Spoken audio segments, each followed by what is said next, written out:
Friends, myself Nagavardhan Reddy. I am working as a teaching assistant in Muneshwari Agricultural Engineering Polytechnic for Diploma in Agricultural Engineering.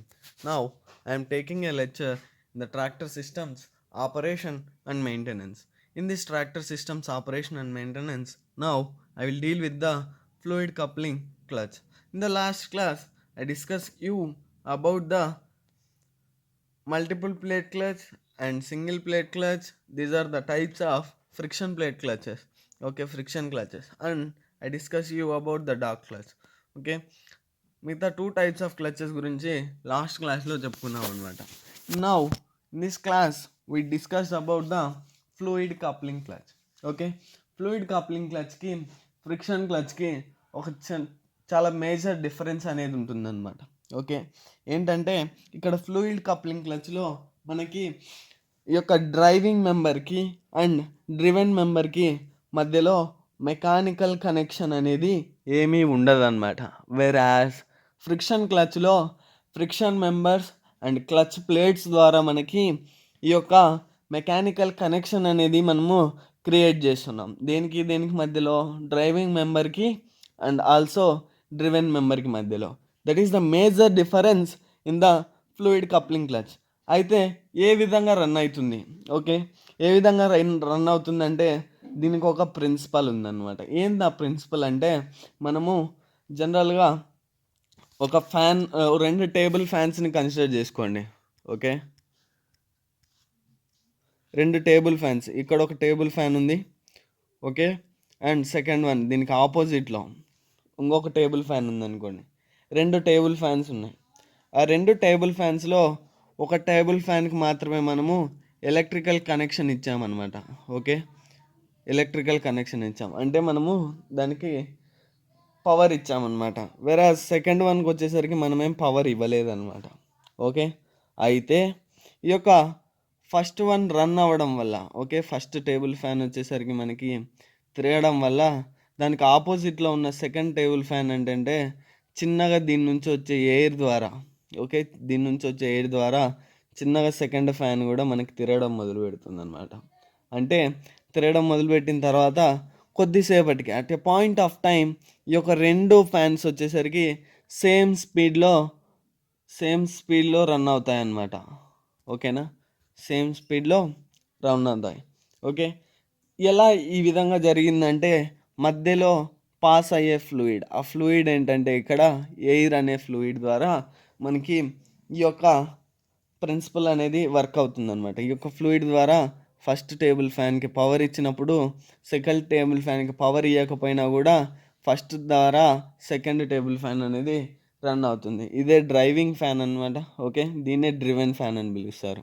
ఓకేనా, second వన్ని driven fan అని పిలుస్తారు, first one వచ్చేసరికి driving fan అని పిలుస్తారు. Same principle we are applying in this fluid coupling clutch అనమాట. Okay, ఈ యొక్క ఫ్లూయిడ్ కప్లింగ్ క్లచ్లో మనము సేమ్ ప్రిన్సిపల్ని అప్లై చేస్తామన్నమాట. I show you the figure and explain directly in the figure it self. Okay, this is the figure. Okay,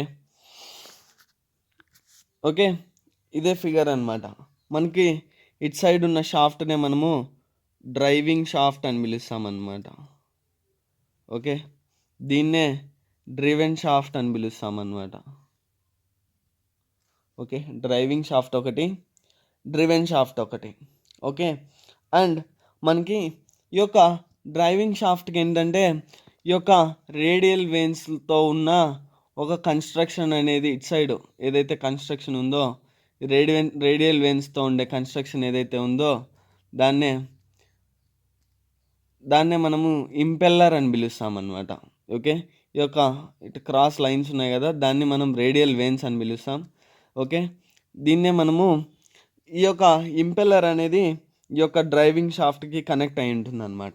okay, ఈ impeller అనేది మనకి డ్రైవింగ్ షాఫ్ట్కి కనెక్ట్ అయి ఉంటుంది అనమాట. అండ్ సేమ్ ఈ యొక్క డ్రైవింగ్ షాఫ్ట్ నుంచి రన్నర్ సెకండ్ వన్. ఓకే, ఈ యొక్క రన్నర్ అనేది ఉంటుందన్నమాట. ఓకే, రన్నర్ కూడా సేమ్ రేడియల్ వెయిన్స్ అనేవి ఉండడం జరిగిందనమాట. ఓకే, ఈ రన్నర్ నుంచి మనకి కనెక్షన్ ఏంటంటే ఈ యొక్క డ్రివెన్ షాఫ్ట్ కనెక్షన్ ఉందన్నమాట. Okay, driven shaft connection runner నుంచి మనకి డ్రివెన్ షాఫ్ట్ కనెక్షన్ ఉంది. ఓకే, అయితే ఇక్కడ ఈ యొక్క ఫ్లూయిడ్ కప్లింగ్ క్లచ్ అనేది ఎలా పనిచేస్తుంది? ఓకే, ఎలా పనిచేస్తుందంటే జనరల్గా మనకి ఇక్కడ ఇంపెల్లర్ ఉంది కదా. ఓకే, ఇక్కడ సెంటర్ పోర్షన్ ఏదైతే ఉందో ఆ సెంటర్ పోర్షన్లో మనకి ఆయిల్ని ఫిల్ చేసామన్నమాట. 3/4 మనకి షూటబుల్ ఆయిల్ని ఫిల్ చేసామన్నమాట. ఓకే, అండ్ ఈ యొక్క త్రూఅవుట్ ద కేసింగ్ వచ్చేసరికి, త్రూఅవుట్ ద ఎంటైర్ హౌసింగ్ వచ్చేసరికి మనము ఈ యొక్క క్రాంక్ షాఫ్ట్ పైన, ఓకే, డ్రైవింగ్ షాఫ్ట్ పైన మౌంట్ చేసి ఉంటాం అనమాట. ఓకే, క్రాంక్ షాఫ్ట్ పైన మౌంట్ చేసి ఉంటాం అనమాట. ఓకే, అండ్ ఎప్పుడైతే మనకి ఈ యొక్క డ్రైవింగ్ షాఫ్ట్ రన్ అవ్వడం వల్ల, ఓకే, డ్రైవింగ్ షాఫ్ట్ రన్ అవ్వడం వల్ల ఈ యొక్క ఇంపెల్లర్ అనేది రొటేట్ అవుతూ ఉంటుంది. ఓకే, ఎప్పుడైతే డ్రైవింగ్ షాఫ్ట్ రన్ అవ్వడం వల్ల ఇంపెల్లర్ అనేది రొటేట్ అవుతూ ఉంటుంది అనమాట. Okay, it's make rotations.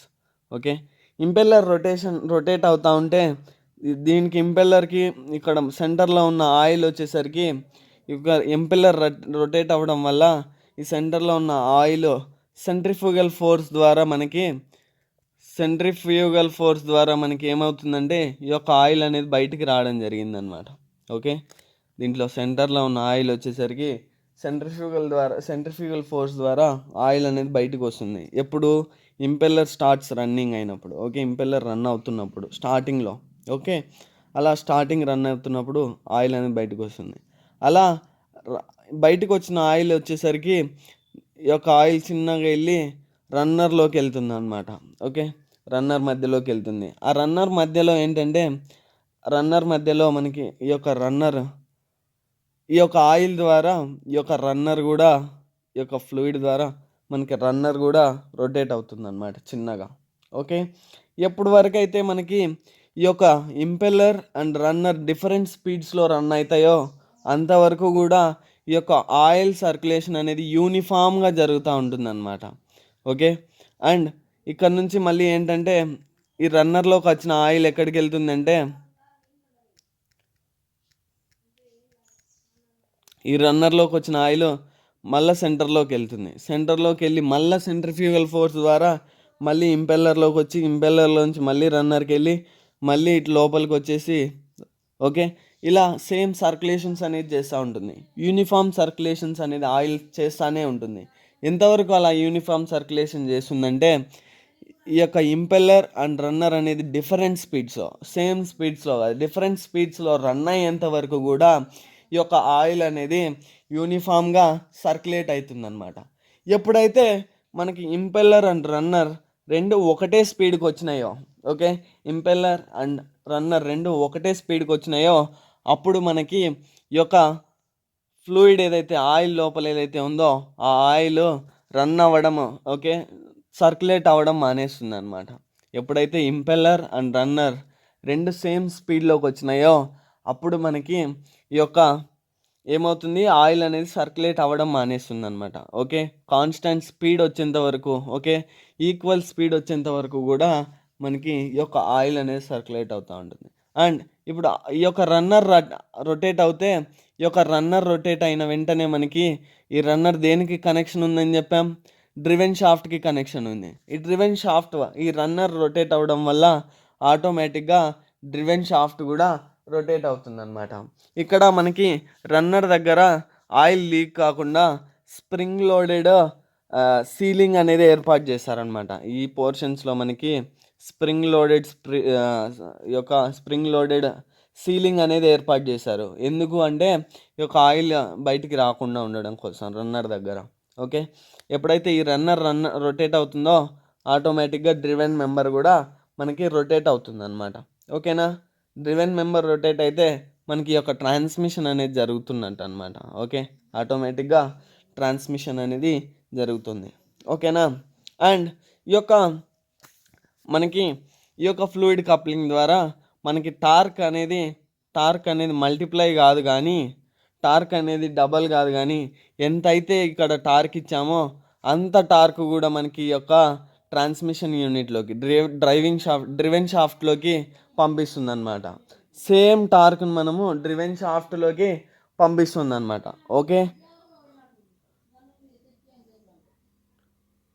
ఓకేనా,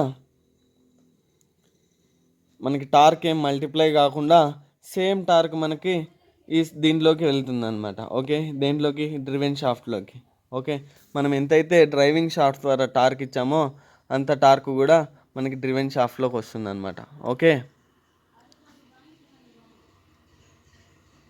ఇదే చెప్తుంది. The coupling does not increase the applied torque but only transmits the uniform manner అనమాట. యూనిఫామ్గా ట్రాన్స్మిషన్ మాత్రమే చేస్తుంది కానీ టార్క్ అనేది ఇంక్రీజ్ కాదనమాట. ఓకే, అండ్ ఈ యొక్క ఫ్లూయిడ్ కప్లింగ్ క్లచ్ యొక్క major advantages are main features ఏంటివి అంటే, ఫస్ట్ చూసుకుంటే absorption of shocks and vibrations అనమాట. షాక్స్ని వైబ్రేషన్స్ని అబ్జార్బ్ చేసుకుంటుంది. అంటే మనకి లెస్ వైబ్రేషన్స్ అనేది వస్తాయన్నమాట ఈ యొక్క ఫ్లూయిడ్ కప్లింగ్ క్లచ్ యూస్ చేయడం వల్ల. అండ్ ఆల్సో ఈ యొక్క ఫ్లూయిడ్ కప్లింగ్ క్లచ్ వల్ల మనకి స్మూత్ స్టార్ట్ అనేది ఉంటుందన్నమాట. ఫ్లూయిడ్ కప్లింగ్ క్లచ్ ద్వారా మనకి స్మూత్ స్టార్టింగ్ అనేది జరుగుతుందన్నమాట. And also the operation of this fluid coupling clutch is very very easy అనమాట. ఓకేనా, చాలా ఈజీ. అండ్ మనకు చెప్పుకున్నాం, no mechanical connection between the driving shaft and driven shaft. No mechanical connection, only fluid ద్వారా మాత్రమే మనకి ఈ యొక్క ఫ్లూయిడ్ కప్లింగ్ క్లచ్ అనేది రన్ అవుతుంది. వెరాజ్ ఫ్రిక్షన్ క్లచ్లో చూసుకుంటే మనకి ఫ్రిక్షన్ మెంబర్స్ ద్వారా, మనకి క్లచ్ ప్లేట్స్ ద్వారా, ప్రెజర్ ప్లేట్స్ ద్వారా మెకానికల్ కనెక్షన్స్, అవన్నీ మెకానికల్ కనెక్షన్స్ ద్వారా మనకి డ్రైవింగ్ షాఫ్ట్ నుంచి డ్రివెన్ షాఫ్ట్కి పవర్ పోవడం కానీ కట్ అవ్వడం కానీ జరుగుతుండే. కానీ ఇక్కడ ఆ విధంగా కాదనమాట. Okay, no mechanical connections are involved in this clutch అనమాట, fluid coupling clutch. Okay, thank you. And tomorrow class I'll discuss about the clutch adjustment and clutch repair section, clutch maintenance section. Okay, I'll discuss about all these things in the next class. Okay, please read it perfectly. Okay, ఏమన్నా miss అయింటే చెప్పండి. Okay, fluid coupling clutch గురించి ఈ యొక్క diagram ద్వారానే మొత్తం మీకు అంతా explain చేయడం జరిగిందనమాట. Okay, thank you.